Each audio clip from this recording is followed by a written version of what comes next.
you got a few months to get ready for Doomsday, they said. Yeah, they never tried super gluing an ancient ass sword and cape. Anyway, hey, everybody, what's up? This is Retrokid Reviews doing POV again, mainly because I didn't really have much of a through line for this rapid-fire retro news for the Cinemacon stuff and some trailers that came out last week, so bear with me on that.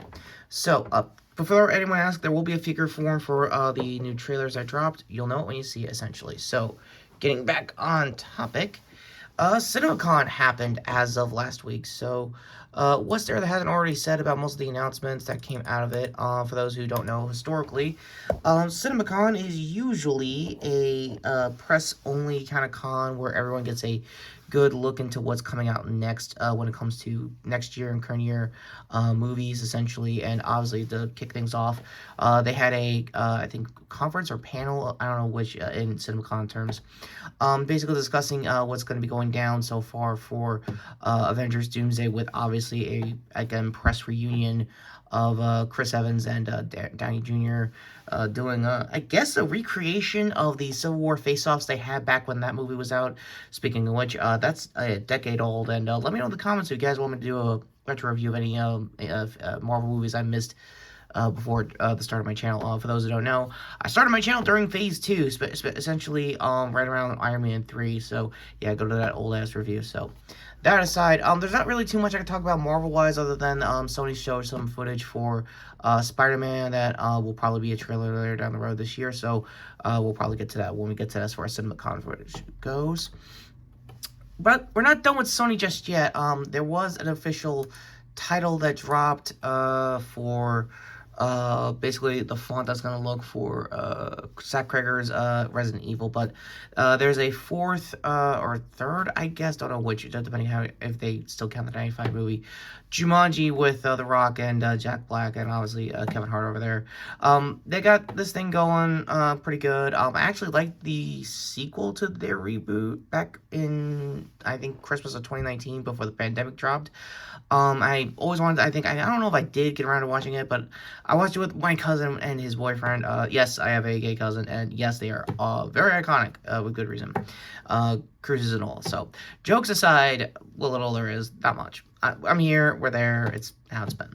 The movie's probably going to be fine. Rock clearly needs it because he kind of blew his one and only chance to probably get an Oscar with the whole Smashing Machine situation from last year. So it kind of makes sense to fall back into an action comedy to keep the boost of his career going, at least money-wise. So won't talk too much about that unless the movie's actual garbage, then I'll probably figure it out. But in Jack's case, he usually thrives in weird-ass Sony-driven comedy environments like this, because I did forget that he did an Anaconda spiritual sequel, technically speaking, by being minute about the first movie. Long story there, from last year, which was also a Christmas release, which I'm going to take a wild guess is going to be the same case there for Jumanji. Whatever, I think they called it open world, so essentially they're going to be kind of what the 95 movie was, and eventually have the game spill into the real world. So if I had to do a retro review, I'll let you know when I know. So next up, for press that I actually was kind of focusing a little too on, was the Spaceballs, the new one. This will be a 40-plus anniversary of the original cast, and obviously be a parody of basically the Star Wars sequel trilogy. So essentially, we're gonna have professional comedians basically parody of the sequel and basically trilogy and Disney era as a whole. Probably a lot better than Chuds Online, so fingers crossed on that. If I'm not mistaken, the original director from the original movie is going to be coming back to that in his 90s, so again, a lot will be said about Bill Burke as time goes on of his career, should the day he passes, but in the meantime, it is cool to see everyone coming back. I think even a lot of returning actors from the original series, Rick Moranis of it all, actually came out of retirement for this movie. Josh Gad's going to be filling in some roles along with that, and I think Louis Pullman's son is going to be, I think, the main character to be like a second generation of a lot of the crew from the original parody. So yeah, good luck to them next year when that drops, and I cannot wait to do a very long, hey, how many Star Wars jokes can I understand, can I decipher or deconstruct without having Chaz tell me how to do my I guess job as being a critic here next year. So that being said, let's just get to some rapid fire on the two trailers I saw so far last week. Oh, other than that, there is some Paramount announcements as well. They're finally getting ready to do a Call of Duty movie. They showed some footage for Scary Movie, the reboot, and probably some footage of what's going on so far with Scream 4, and in this particular case, not Street Fighter, but we're gonna get the fighting game character out real quick and say, yeah, I cannot wait to see Mortal Kombat 2 come next month, because the final trailer dropped. Go to the links that I think this is the only time I had the cards above, hopefully for this video, but so far the marketing is pretty good. Yeah, everyone's fight scenes look a little more cleaner than they were in the last movie. Go to my review of that as well. Outside of that, there is a red band trailer for the final trailer to, I guess, emphasize who is what going to be in the fatality department. I'm also told that they might have leaked who's getting killed first early. I don't know if that's a thing in the spec scripts that got leaked online, but it's Mortal Kombat. I'll wait for the fight scene to play out naturally and just, see what's an actual clean, I guess, fatality accurate to the games, if anything else. So yeah, last up is Street Fighter, and no, your eyes don't deceive you. That is Roman Reigns himself doing an Akuma, I guess, Dark Kodokan, I think, if I remember his power set correctly. So, since I'm in the Power Ranger armor and we got time, let's talk about the cast. I legitimately forgot Mary Jane Jamerson's Cammy, but what I remember from a few bits of the old, I guess, games lore is that she was dark. She was evil first, then turned to the good guys later down the road as far as the EU goes, or Interpol. There we go. So yeah, another thing, I was kind of worried about Noah Centineo's version of Ken Masters, but yeah, hence why I got the figure out here for that. But so far, what I'm seeing is that this is an old 1990s, kind of like basically being like the Third Strike era of the games, timeline-wise, so I kind of see where they're going there, that him and Ryu already have a history.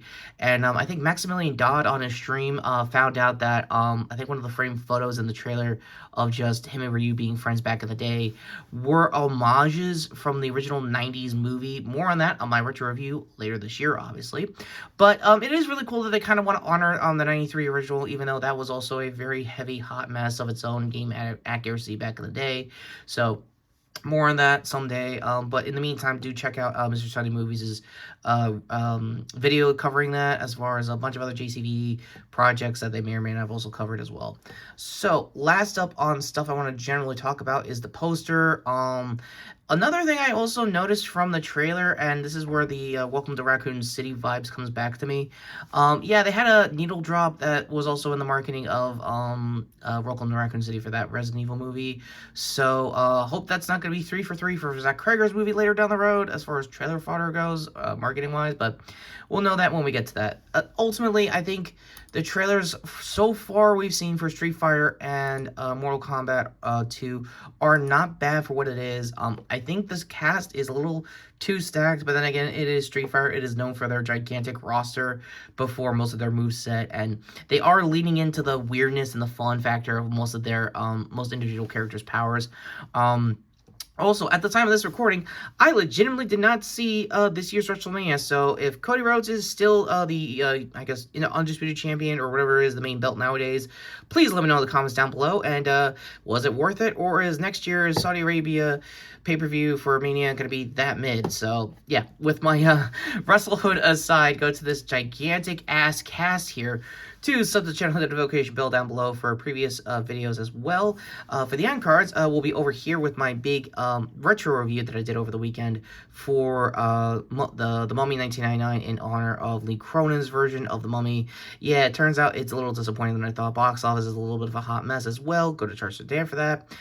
Yeah, go to my figure forum here to sub the channel, hit the notification bell down below. If you're a mobile subscriber, please hype point this video if you would like to see more content remaining of my channel, basically covering all sorts of topics like Nerf, fixing prop weapons, and figure reviews, which I'm probably going to be getting a Superboy Prime review, hopefully later in the week as well. So, yeah, there's a reason to that. The new #1, or I guess whatever's the new series for the main Superman book, I already talked about this in the shorts. Speaking of those said shorts, go to over there, last up in the cards, to see my shorts playlist, to see my overall thoughts of that, and Critical Role Campaign 4 so far. So until next time, I am Retrokid Reviews saying, yeah, can you tell I haven't force zoomed in a long time for a figure like this? And yeah, not kidding on the glue, I guess crazy glue on this one, hands-wise.